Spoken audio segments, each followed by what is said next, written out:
Electric vehicles, or better known as EVs, are increasingly making it into the car mainstream. And I, as a gasoline lover, I have to ask, what is the rage with EVs? Now, let us assume that you are one of these believers of EVs. You'll be asking, where can I get a reliable electric powered vehicle? And how much will that cost you? Now, finally, you have gone through the internet, you have found the car that suits you as far as electric powered vehicles are concerned, and it finally lands on your doorstep. With anything that you buy, you obviously need to maintain it. So you'll be asking questions around, are there any known mechanical issues that plague electric or hybrid technologies, and are there any trained personnel who can fix these problems? And as well, how much will this cost you? So this is going to be the topic of this and subsequent episodes, and hopefully by the end of it, you will be more empowered with information in regards to electric powered vehicles.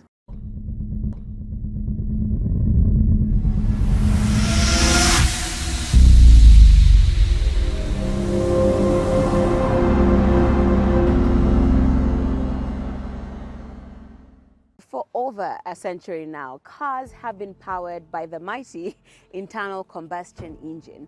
But as of late, you have been feeling the pinch at the pump, as I have, due to the rising cost of fossil fuels. And also there is a concern around the environment, which is leading interest to develop new ways, alternative ways of powering electric vehicles. Now, EV Charger is one such company that is leading the charge, get it? Leading the charge to ensure that there is full electric mobility in Kenya by setting up a network of charging stations. Mr. Iadi, the managing director of EV Charger, is very optimistic about the company's prospects. I believe that e-mobility is the future. You know, like we discussed before, in 2035, Europe is banning all sale of gas cars. So the second-hand market of electric vehicles, it's inevitable. Like people in Kenya, they import cars from Europe and they import cars from Asia.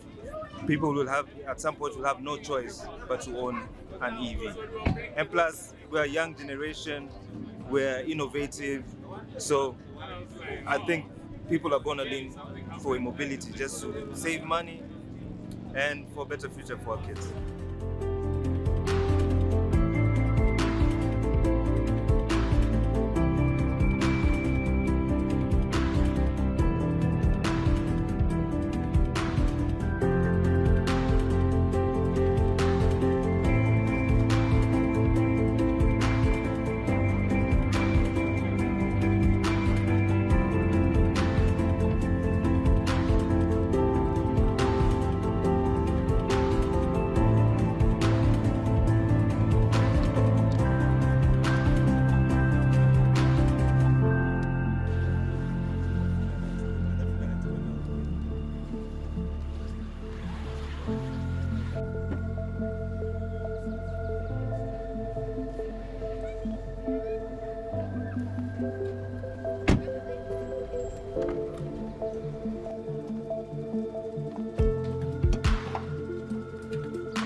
So my name is Kanjini Tambaya. I'm a surgeon in Nairobi, and EV Charger have kindly lent me their car for the last 1 week to test out the e-Golf. It has been a really exciting week because it's a huge difference compared to what I'm currently driving, and the experience has been phenomenal. What I'm more excited about is the cost involved in driving this car. I currently spend 11,000 a week on fuel. But over the last week, I have done less than 500 shillings on this car using the same mileage that I do every week, which is a lot.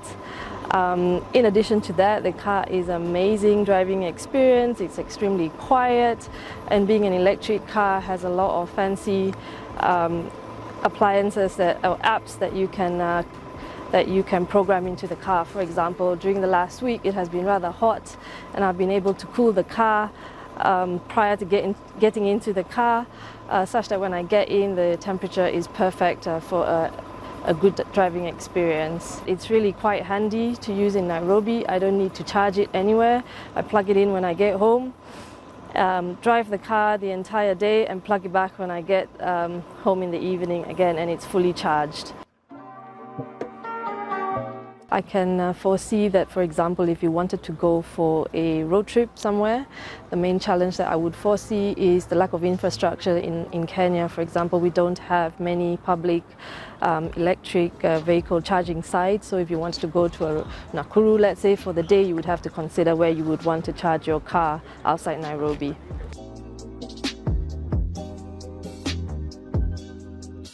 I would most certainly recommend getting an electric vehicle if you're looking to upgrade. I myself am looking to upgrade and would certainly be considering an electric car as my next car, not just because of the cost involved with rising fuel prices, but just the driving experience alone is amazing. Before buying an electric car, you need to do some calculations on your day-to-day mobility to help you acquire the right EV for stress-free driving. Number 1.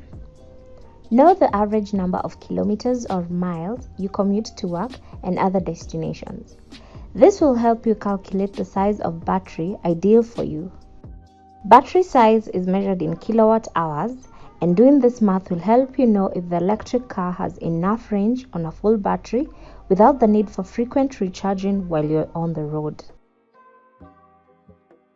Secondly, stick to the service and maintenance schedule. Buying an EV does not mean you bid farewell to your trusted service center forever. Your brakes, suspension, steering, lights, wipers, and coolants need to be checked at regular intervals. If you buy a new EV from a dealership, you will be advised on the warranties and cost implications. Second-hand buyers will have to source the few skilled service professionals in Kenya, and with increased adoption of the technology and government incentives, cost will gradually come down with time. 3. Keep your battery pack free of moisture, dust, or other contaminants. This can degrade your battery or cause it to malfunction. Avoid frequent charging and depletion of the battery. Quick charging fast chargers degrade battery packs faster than slower charging methods such as a level 2 charger. So plan your mobility in such a way as to recharge when you're not busy. For example, at night, using a home wall box such as the one EV charger provides.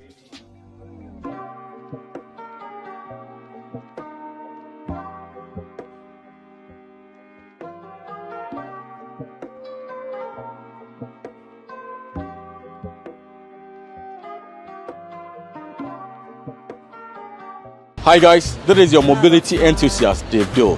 And like I say always, it is my responsibility to bring mobility innovation from every corner of this fast-changing world closer to you. As you saw in Kenya, they are on track in the adoption to e-mobility. Today, Driverify is in Norway, and Norway, about 58% of the cars are electric. So we are going to meet with EV regulators, EV entrepreneurs here in Norway to learn from them how they were able to achieve this great feat. As I talk to you now, it is -2.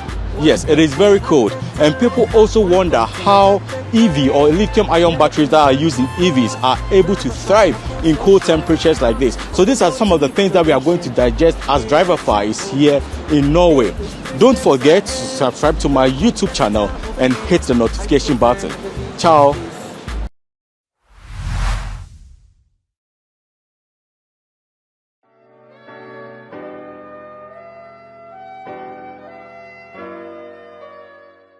Now, the food and drinks that you will consume today made their way to your table thanks to transportation. That is the transportation of local produce from the farm all the way to the food processing company, and from there it made its way to your local supermarket or grocery store, from which you were able to conveniently pick it up.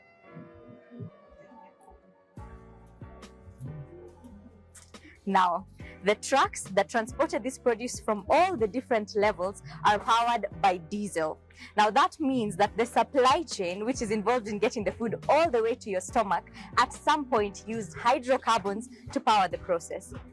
Now, Imagine if this farmer couldn't get their produce to the market because of a lack of trucks. And the trucks are not there because either fuel is not affordable or not available. I mean, no matatus, no motorbikes, no cars, no cargo planes, nothing economically viable to transport anybody or anything to anywhere. In such a scenario, civilization as we know it would grind to a screeching halt. There would be widespread looting, there would be riots on the road, complete breakdown of law and order, and uncontrolled anarchy. Reminds me of this maxim that civilization is only 9 meals away from complete anarchy. That is 3 days of empty stomachs with no feasible way of getting supply chains running again. Now, that being said, electric mobility will ultimately provide an alternative to powering transportation before we get to such a desperate state. That's a very interesting take, Usha, and I must agree that the switch over from fossil fuels powered cars to electric powered cars is not going to happen overnight. There's so many factors that we need to consider before making this switch over. And some of the questions that I personally have are, what is powering trucks? As you know, trucks are very important to our country's economy. So what's going to be powering that? How are we going to be powering the ships, which are as well very critical in the global economy? How are we going to be flying from country A to country B? All of these require hydrocarbons in order to be powered. So there's so many questions that we need to consider before saying that this is something that can be done and will automatically move us to a better, greener environment.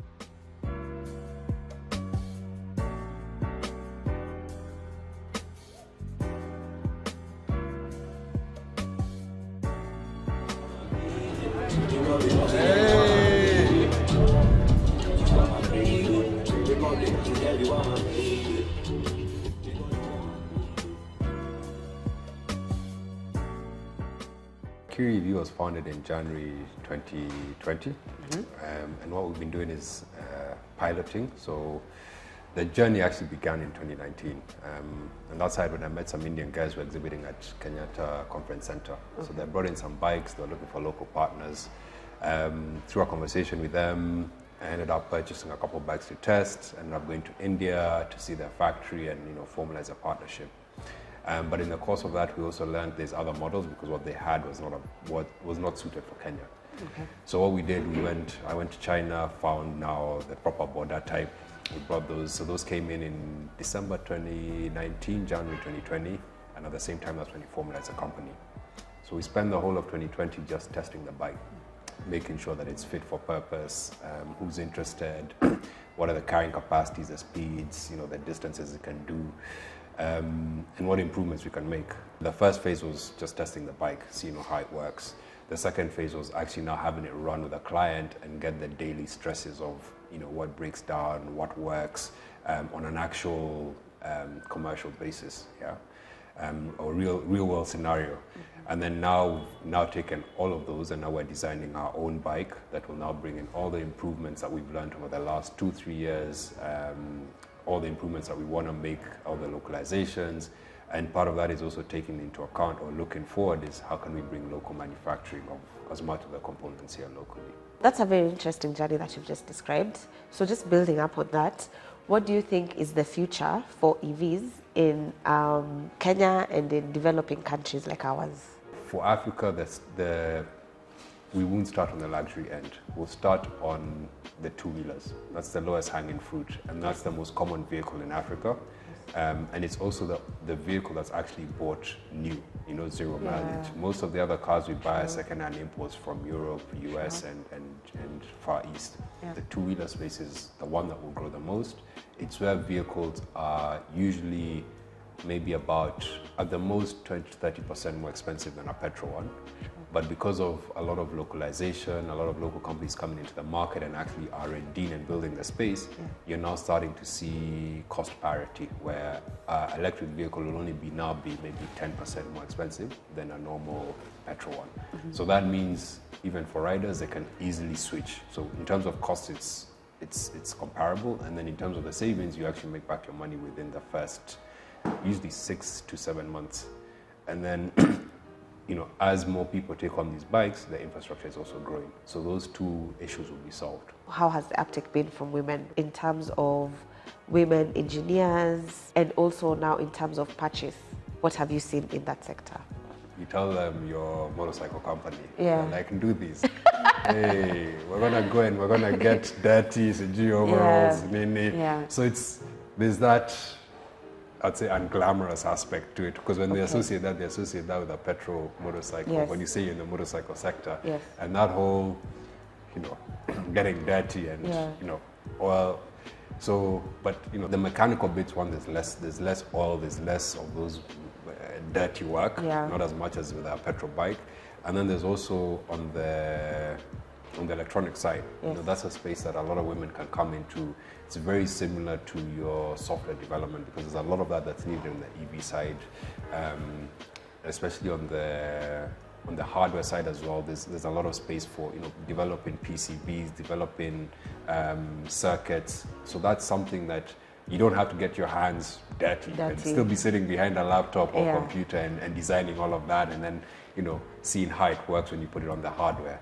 Where we've seen a lot of interest is especially younger women who are looking at it as something they can use to commute to work or commute within the neighborhood, just go from home to the supermarket, visit friends. So we're starting to see a lot of that. And then also it's a time-saving thing. This thing of being stuck in traffic for hours and hours, we're starting to see that change. And it's also not even just, it's women and the younger generation. Personally, I think it's because, this younger generation, one, has grown up with watching Indian and European movies where everyone is riding a scooter. So it's kind of like, when you see it, you're like, I would want that, because somewhere subliminally you've been watching it and you're like, it's natural, it's fine. This is also easier to ride than a petrol motorcycle. Yes. It's automatic. So the learning curve is shorter. The fear factor should be even less. So ladies, the future of mobility is already here. Come have a look, make a purchase, and start enjoying the benefits of clean energy.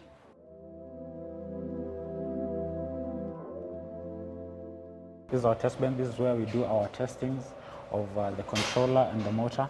Okay. So we've simulated everything that works on a bike, on an electric bike.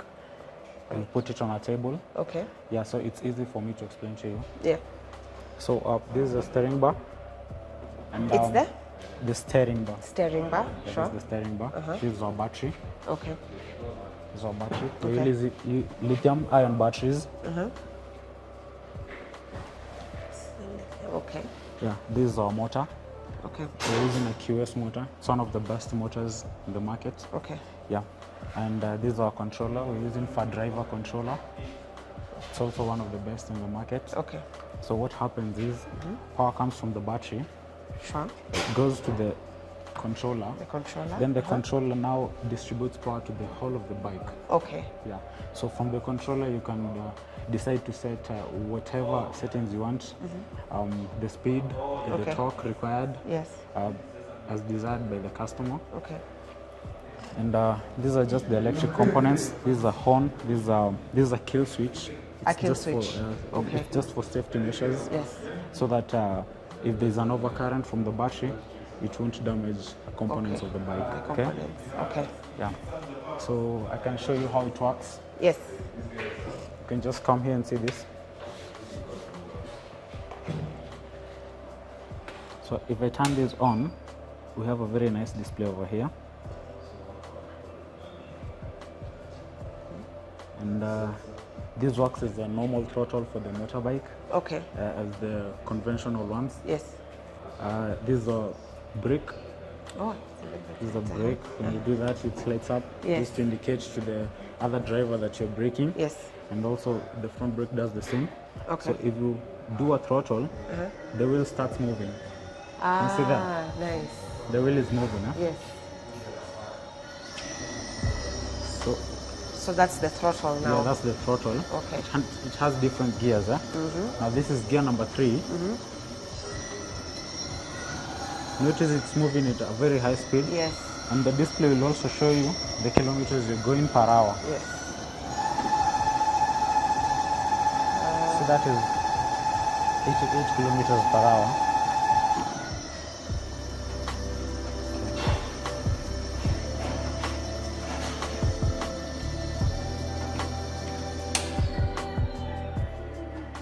essentially that's all Okay. about the EVs. It's that simple. Wow. Yeah. Do you have any Great. questions? No, I don't have any questions. Okay. Which is simple. Yeah, well, we can also, we do provide conversion kits. You can get them from us, Kiri EV Limited.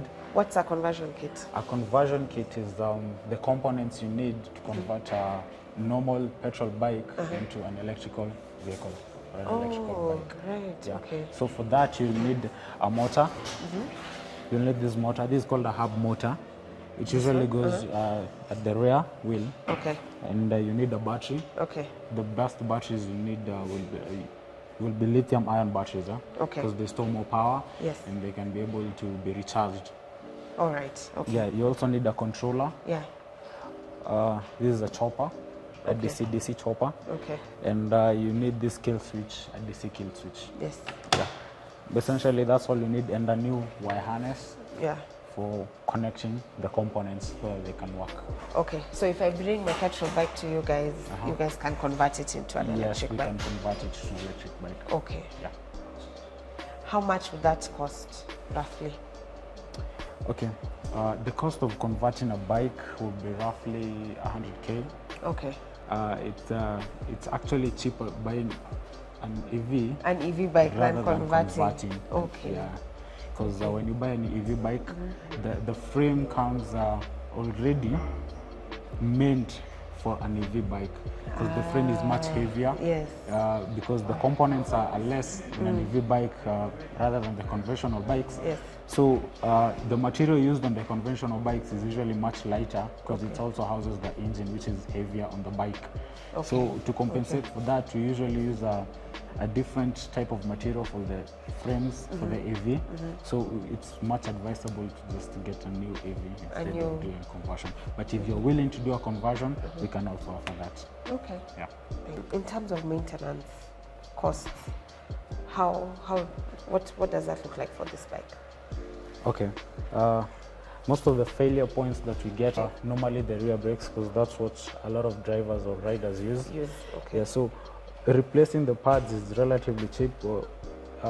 Doing a replacement of the pads and the maintenance of the brake pads and the rear brake, also the front brake, won't cost you more than 500 shillings. 500 shillings? It won't cost more than 500 shillings. 500 Kenya shillings? Yes, 500 Kenyan shillings.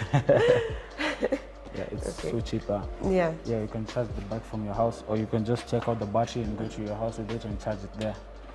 So you just put that inside here? Yeah, so this is how you plug it in. Yeah. And then you just plug it into the socket? You just plug it into the socket and it will start charging. Once the battery is full, we have two lights over here. Once it's charging, it's going to be lighting a red, a constant red. Yes. Then when it's full, it's going to dim the red and light the green. And how long does it take to charge? It will take about an hour and a half charging, doing a full charge. Yeah, that's a full charge. Okay. Just an hour and a half. Okay. Now, the maintenance for the battery, is it very expensive? Because I know that's what usually most people are afraid of when it comes to EV. Not really, because the battery doesn't need any maintenance actually. Okay. So when you're charging, and the cost of charging is 50 Kenyan shillings to do a full battery charge. That's just 3 units. Oh. Yeah. Okay. It's actually very cheap. That's very affordable. 50 shillings for about 60 to 70 kilometers. Okay, that's actually very affordable. Yeah. So, and if I'm to replace this battery, or let's not even say replace, let's say get a secondary battery, because you said there are two, that's slots for 2 batteries. Yeah. How much is the second battery? Okay, so a secondary battery will cost you like 65,000 Kenyan shillings. Okay. Yeah, but it gives you 1,000 recycles. That's 1,000 recharges. Yeah. Okay. So it will take you like 3 or 2 years to get to maybe have a necessity to buy another battery. Buy another battery. Yeah. Okay. But if you're doing around Nairobi, you just you're not going far from where you live, or you're not doing it as a commercial bike. Yes. You don't need a second battery. Okay. Yeah. I think then the last question for you is, how much is this? how much is this bike? Okay. Currently, the bike goes for 170 Kenyan shillings. 170,000. Yeah, that's if you're doing cash. Okay. Cash, one-time cash pay. Yes. But if you're doing higher purchase, you'll give us 30,000 Kenyan shillings for a start. Then now you can agree on the amount you'll be paying either daily, weekly, or monthly. Okay. Yeah, you have the flexible payment options. Yeah. How ideal is this bike for women, for ladies, either personally or even in the commercial sector? How ideal is it? Okay, so the best thing about this is anybody can learn how to use them. Okay. It doesn't matter if you're a young lady or an old lady or a young guy or an old guy. Okay, so because the controls are very simple. Yes. It's just like riding a bicycle but at higher speeds. Yeah. You get me? Yes. Yeah. So it's easier for me to teach you how to ride these rather than the conventional bikes, which has a lot of gears, a lot of clutch. You have a clutch, you have a lot of gears. Yeah. You have to remove some gears when you are going to slow down or you want to start up. But with this, you just do the throttle this way and you're gone. Yeah. You see? Okay. And our gears are buttons. Yes. So you can just select 1, 2, 3 according to your preference. Yeah. Or where you at the time what you're facing in front of you. Yeah. So for the ladies, this is much easier to use. It's much easier to control, and yeah, I think that's so it's very ideal for ladies. It's very ideal for ladies. Okay, good. Especially the ones who have fear of the road experience. What other features makes this bike like ideal for ladies? Okay, so it comes with a remote control. When you press this button, it will start the bike for you. You don't have to insert the key. You can start the bike, lock the bike, stop the bike using just the control, the remote control. Really? It's also a bit stylish, looks like a car. Yeah. You can also use it to stop the bike. Okay. And I've locked the bike now. So if someone tries to insert a key, it will give out a noise. Then you can unlock it. Okay. Yeah. So it's very secure. It's very secure. Nice. It has anti-theft also. Yeah. It gives it also has a feature in the motor for in the controller for anti-theft. When you activate it, no one can steal your bike. Okay. If they steal your bike, you can maybe stop it remotely or something. Oh, yeah, nice, yeah. nice. The bike is also very clean, as you can see, because there's no oil splatter anywhere. Because the only oil we use on the bikes is the brake fluid oil. Okay.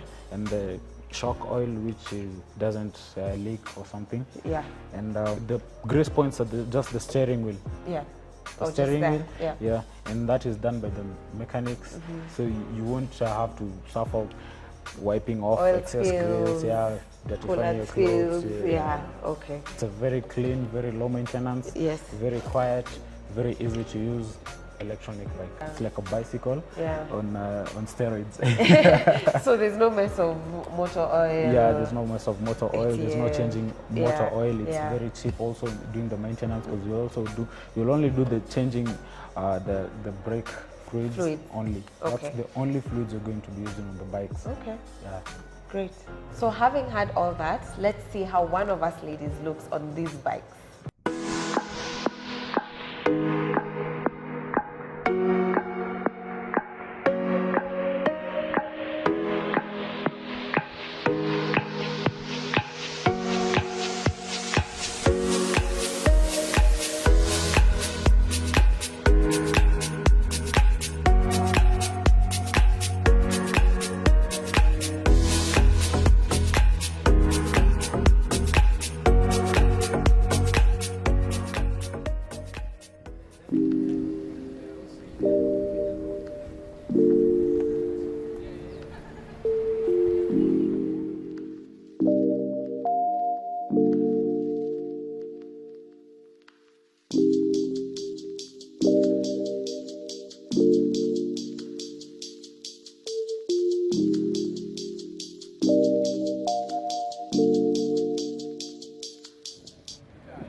I think it's quite interesting. Over the last 7 months, we've managed to prove that electric buses, one, can operate in Kenya, two, that we've got the infrastructure, or we've got the power to be able to run them, and of course, I mean, this bus alone has already saved 50 tons of CO2 from the environment, and is making even better revenues than a similar diesel bus. So I think we've managed in the pilot period to prove that electric buses are very viable, both commercially and environmentally they're viable.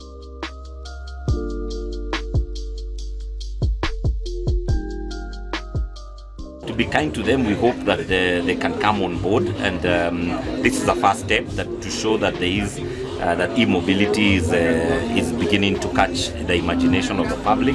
But yes, we definitely need some policies. We need better, especially tax policies on EVs, because of course the biggest challenge with EVs is the high upfront cost, and when you're comparing with old 80-year-old vehicles that are high polluting, and you've got a vehicle that is not polluting, that's actually using electricity generated in Kenya, and this is a vehicle that should actually get better treatment from a tax point of view. And then of course an opportunity for people in the EV sector to get a break, so that they can ramp up, and so we don't become net importers, and we can actually start either assembling or even manufacturing here. But before that happens, we must be able to, the government must come to the table and be able to give the people in the EV sector an opportunity to prove concepts. As if you've seen a lot of motorcycles, they're all brand new. And before they can establish and find a product that fits for the market, then they need that opportunity to be able to compete and to be able to go through that product validation period without being hit with very high importation taxes for the prototypes that they're importing.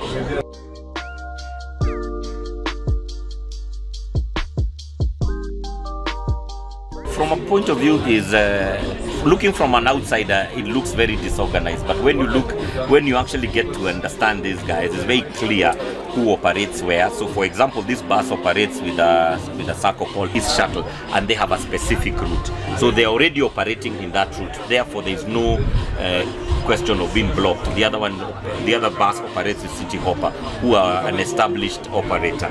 So they're operating within that ecosystem. So we've not had any challenges there. In regards to safety, one of the things, like this bus is capped from the factory at 70 kilometers an hour. The Kenyan law is at 80, this is at 70. It has got so many safety features already embedded in the bus, so we've actually not had any major issues, or we actually have had no issues from a safety point of view, and it meets all the it meets and exceeds all the safety standards within our laws.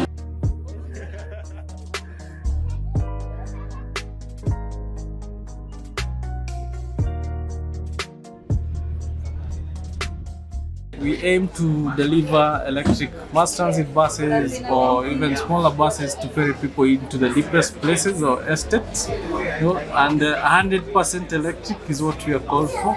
And we also provide charging solutions for any electric vehicle that we deploy outside the market, and also making sure that we provide the after-sale bit that is required, making sure that you have, the peace of mind that you're looking at when operating your vehicle. So for us, we aim to deploy as many electric buses as we take in orders from the operators, from government, from parastatal, any person who uses a bus, including schools, needs to shift to electric, because they'll enjoy benefits of zero emission first of all, and save the climate emissions. The other thing is cost savings of 50% and more, and maintenance costs are saved up to 80%.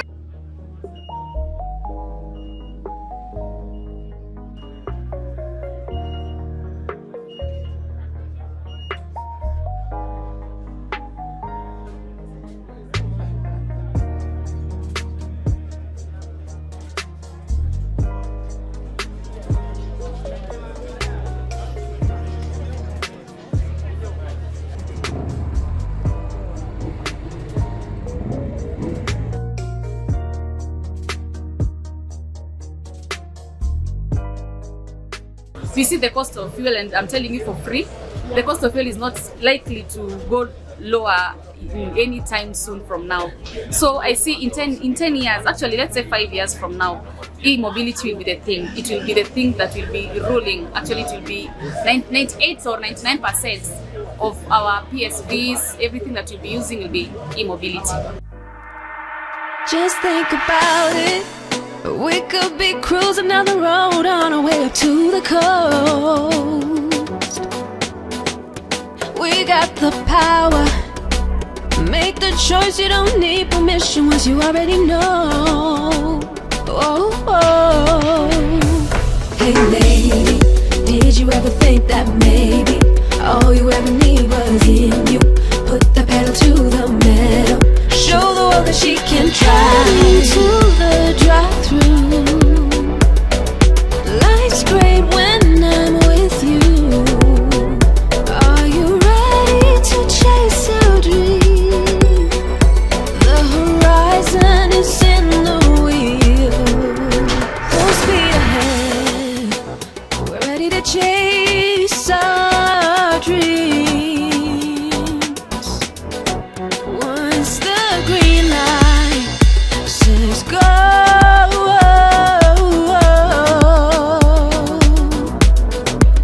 we got the power. Make the choice, you don't need permission once you already know. Whoa, whoa. Hey lady, did you ever think that maybe all you ever need was in you? Put the pedal to the metal and show the world that she can drive to the drive-thru. Life's great when I'm with you. Are you ready to chase your dreams? The horizon is in the wings. All the different stages are powered by diesel. That means is that have a look at Again.